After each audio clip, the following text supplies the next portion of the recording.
I want to look backwards, though. You mentioned Matt Bevin, and we both have some interesting Matt Bevin stories. But one of the sort of featurey things I want to do on Kentucky Fried Politics is talk to. By the way, this is great.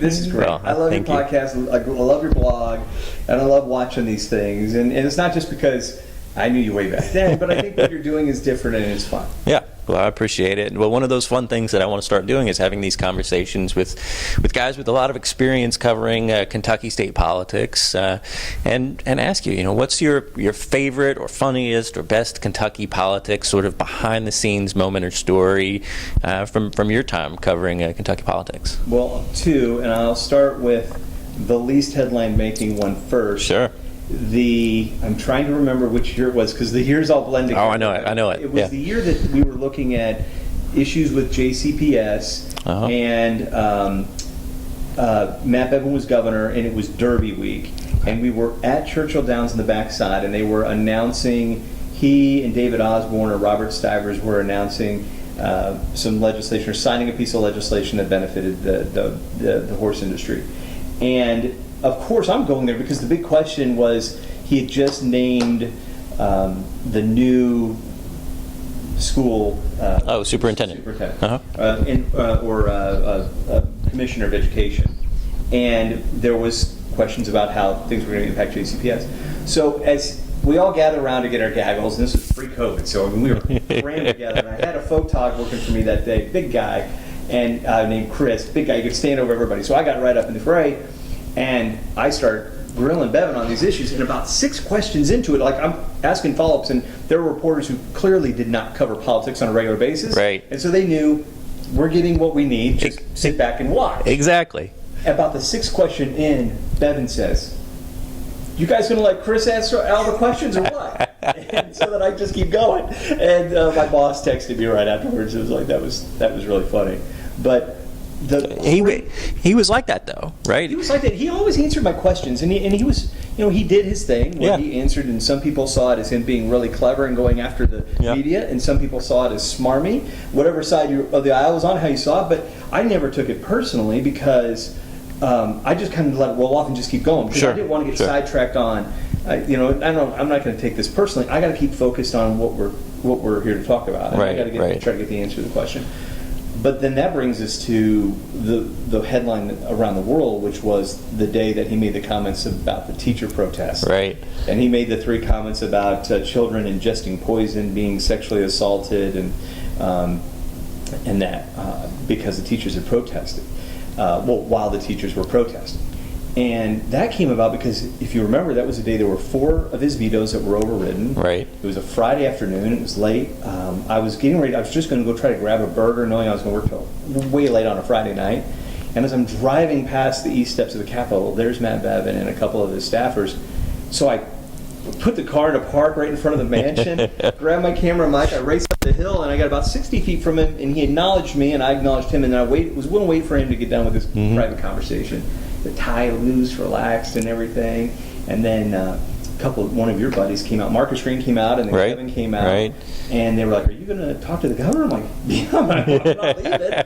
And when the governor got done having his conversation, he came over, and we started giving him a hard time about it. It was like just kind of chiding him about it. And I think the question for mine was, man, what's it like to be on the same side as Jim Wayne and Attica Scott today? Because they had voted not to override the vetoes. He says, "Oh, I was there before Jim and Attica were there," and he does this thing and he's having fun with it. Right. And Kevin asks him about the teachers, and it was like a switch flipped in his head. 2 minutes into that rant, when he finished talking, I wasn't sure what I'd heard. Right. And I was trying to form another question, and I tried to throw a question out there just to slow him up so I could get my thoughts, because I thought surely he didn't just say that. I misheard something. And then, because Marcus Green was holding my mic for me, great guy, and he tosses my mic, he says, "I'll see you later." And Marcus, within 5 minutes, has his tweet out there, which was viral. Yeah. And then we had the whole video up online, so people could see the whole 5 or 6 minutes within like 25 minutes, a half hour when it happened.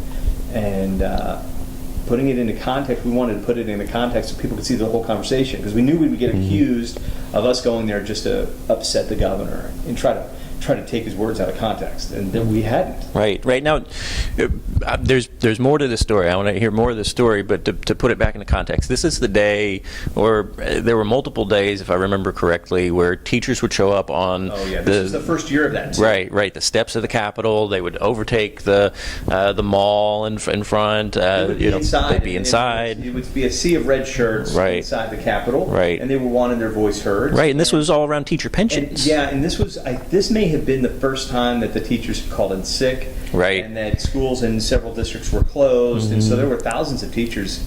This wasn't even on the biggest day of those protests. Right. We saw protests where there were, maybe 7,000 people outside. Right. But this wasn't even on the biggest day. It was on the day that the vetoes were overridden. But it was really an interesting time. It was an interesting time to be covering politics in Kentucky. Right. And so, as media, we often get the blowback, right? Like people will say, "Hey, you took him out of context. Right. You're not putting the full story out there. You provoked him, and that's what happened to you, right? Or the journalists there that day." Saturday I came to work. Saturday we had to work because they were having another day. It was the last day of the session. Monday morning, I'm driving into the office and I hear Leland Conway on his radio show. Very effective radio show, by the way. Yeah. He was a lot of fun to listen to when he was on that station.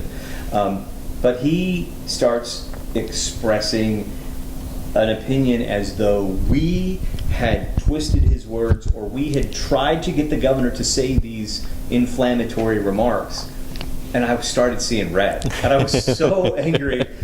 As soon as I got into the office, I called Terry Miners because I know Terry through WHS. Right. Terry's a great guy. And I'm like, you got to set this Leland guy straight. We didn't do any of this stuff. He is making it about us, and it's not. So he says, here's Leland's phone number. You call him and tell him yourself. So I texted Leland, and the guy, give him credit. Right away, in a break, he calls me.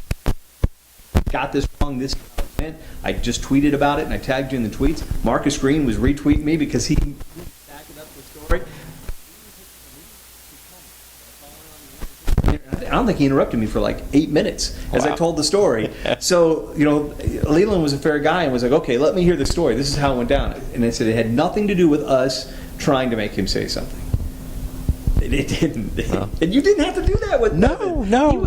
You don't have to do that with Matt Bevin.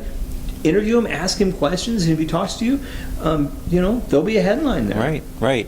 Well, we both covered politics in Kentucky for a long time, and I can't think of anybody in the scope of politicians I talked to that were like Matt Bevin, that had that sort of paper thin epidermis. Well, I don't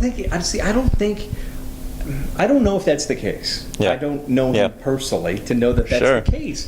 But I think, a lot of us had said, he was Trump before Trump was Trump on how to deal with the media. Right. And so he had his playbook. And you saw when Donald Trump was running for president and was elected, you saw early on some of that strategy.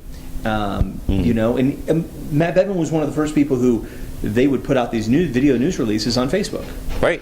No one's going to ask questions at a news conference if you put it out. And now everybody does it. And then the pandemic also limited access to public officials, which killed me my last year doing it. But so I don't think that it's. I don't know if I would describe it that way. Paper thin, and I don't think you should talk about Matt Bevin in the past tense. I'm not like you thinking that it's a governor's run. Yeah. I think I don't. I've never had a conversation with him personally where we've talked about his future. Yeah. But I think the guy is a present figure. He's not a past figure. Well, absolutely. He's. I think you're right on that. And whether or not he ends up running for governor or Senate at some point in time, or something else, the guy's definitely not gone away. No. He hasn't gone away. Right now, he's running his son's race team. Right. I mean, you watch him on Twitter, and it's all about his son's budding NASCAR career. Yeah. Well, good for him. Good for him. There's plenty more political stories to talk about, but Chris, I'm gonna leave it there. Thank you so much for your time. You know, Nick, I can't thank you enough for having me, and for those of you who watched this whole thing and found it at least interesting enough, thank you. But so proud of the career that you've created. Really, seriously. Well, thank you. It was 19 years ago, 17, 19 years ago. You were a camera operator in a studio on a show that I anchored, and you were great then. You were a great guy, a hard worker, and you are now. And with this website you've got and everything, I can't wish you anything but success. Thank you so much. All right.